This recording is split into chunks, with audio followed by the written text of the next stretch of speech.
Hi, I am Ria.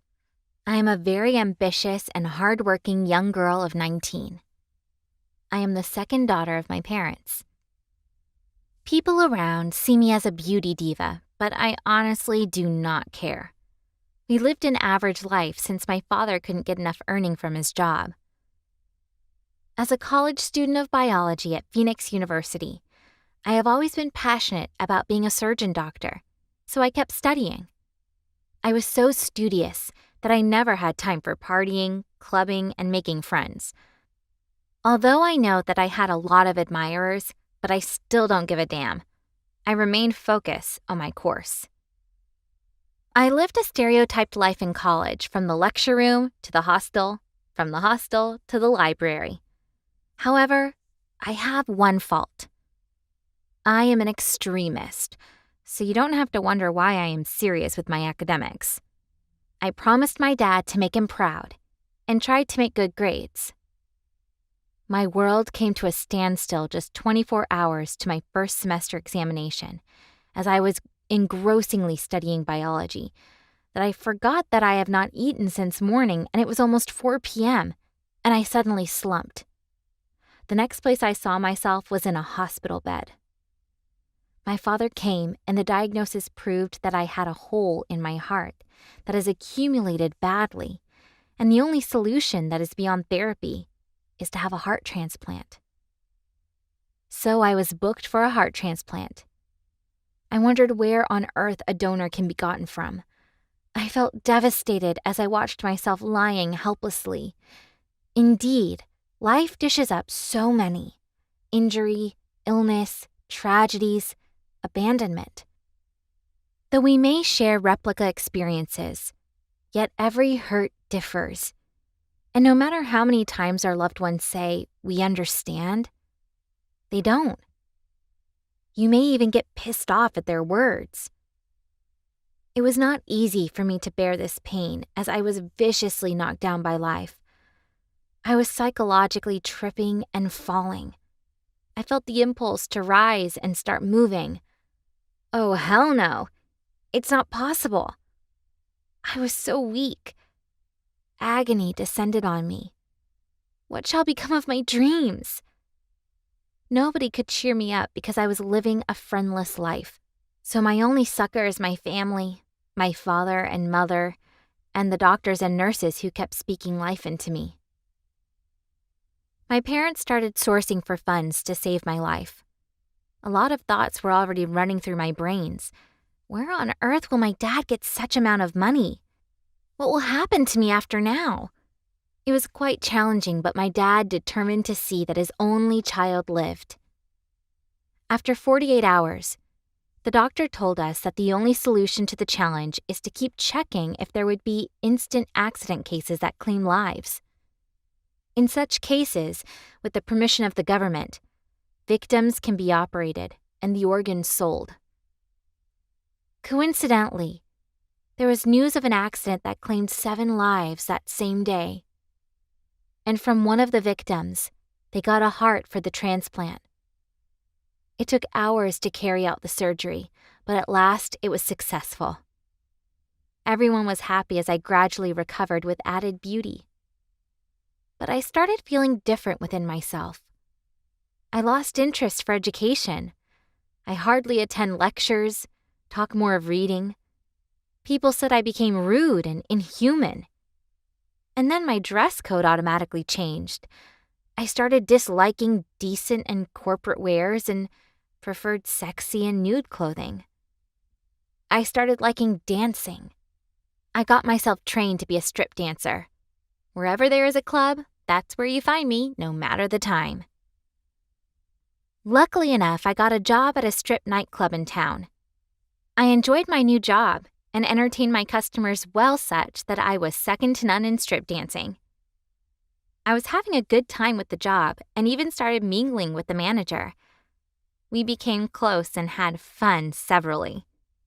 I got attracted to the manager the very first day I came to apply for the job, and the manager responded positively. On the night of Boîte de la Boîte, I rolled badly that my moves and rolls attracted Mr. Black. the manager of the strip club.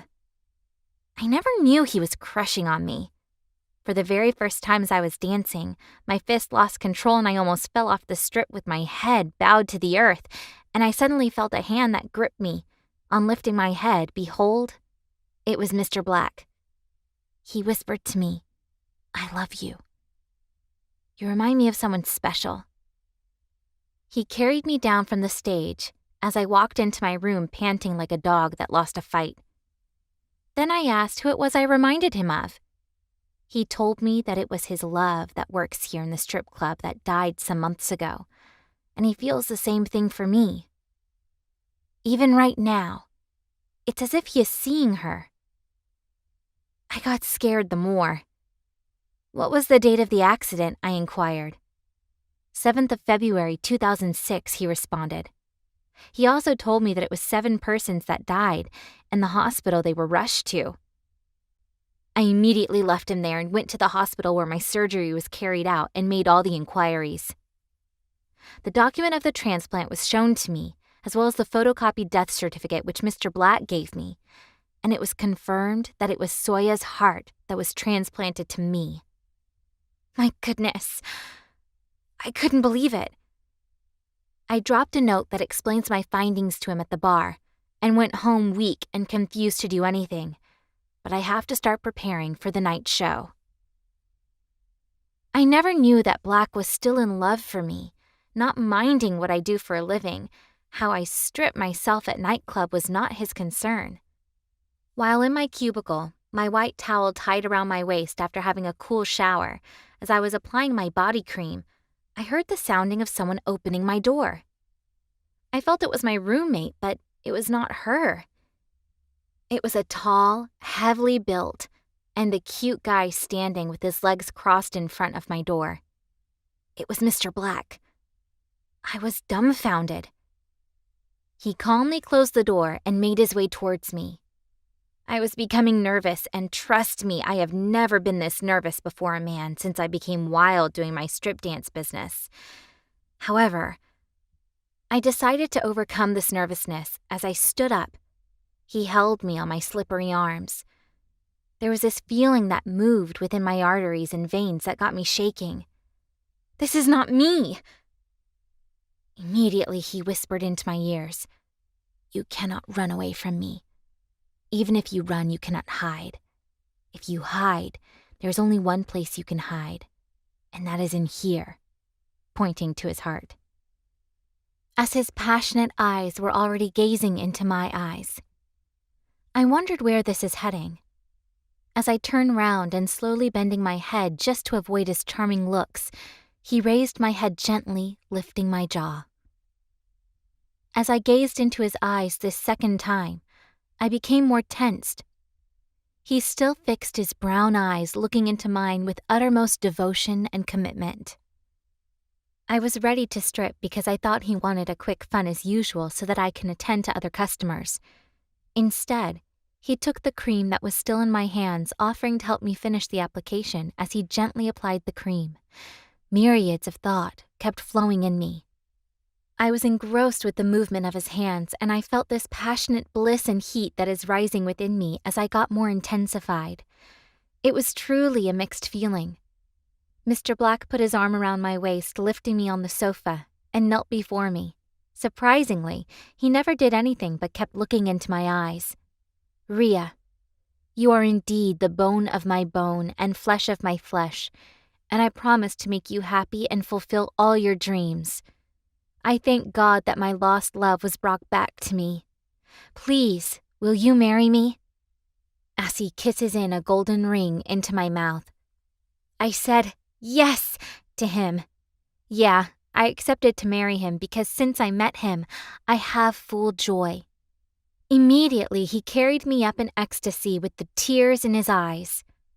"I will make you the happiest woman on earth," he screamed. We were very happy, laughing without fear in words on the cushion as the stars light up the sky like a treasure in an island. Our hearts skip in ecstasy as they feel the waves' current whispering secrets as old as creation to our souls, telling folklores of a magnetic love so far, yet near to immortals. and as the cool morning breeze rushes to our feet like children at play in a sonata moonlight.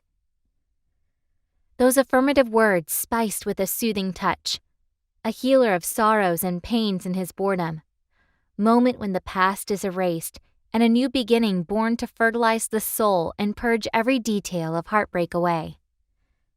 As we lay on the floor of the dunes, I heard the splashing of the waters creating ripples as the birds sing lullaby songs to celebrate a new beginning. A moment carved so deep into the sands of time, a moment that defines who we are, and moment that sticks forever. Never-ending episodes that only the morning dews could melt away into forever.